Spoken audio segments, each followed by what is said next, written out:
بسم الله الرحمن الرحیم. په چارسده کې مونږ ته سبقوي کې د دکانونو پکې والے کېدل، کورونه والے کېدل، کور به بندو، دکان به بندو.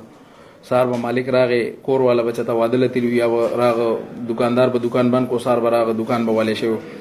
دې سلسله کې مونږ مخکې نور ملزمان نیولې دي. په دې کې د یو کس ریپورت کړو، عاقف ولد یونس سکنا ډانکلا حال چترا لوټ دغه دکان دی او د دکان د پاسه کورو غله راغلی د شپې دی وي چې ما دکان بند که سار چراغ ما نو دکان تعلیمات وي د دکان نغلا شي وي د پاسه چې کم کور دی دا کور نغلا شي وي. د کې ډي پی او صاحب عرفان الله خان د دې واقعي سختۍ سره نوټس واغسته. په دې کې اس پی سی انویسټیګیشن په نگرانی کې مونږ باندې مشتمل یو تفتیشي ټیم جوړ کو. دې کې مونږه مختلف زاویو سره تفتیش شروع کو.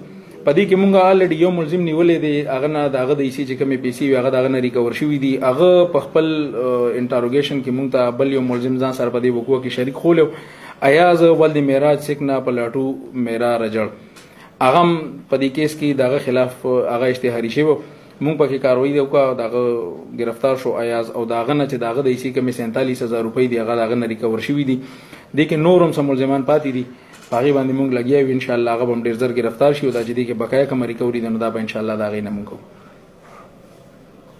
مهرباني.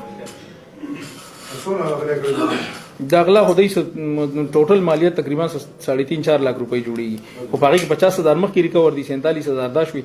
نور چې کم دي نو هغه ان شاء الله 1 लाख تقریبا ریکور شو. نور چې کم دي ان شاء الله هغه به موشي تقریبا 3-3.5 लाख روپۍ ټوټل مالیت.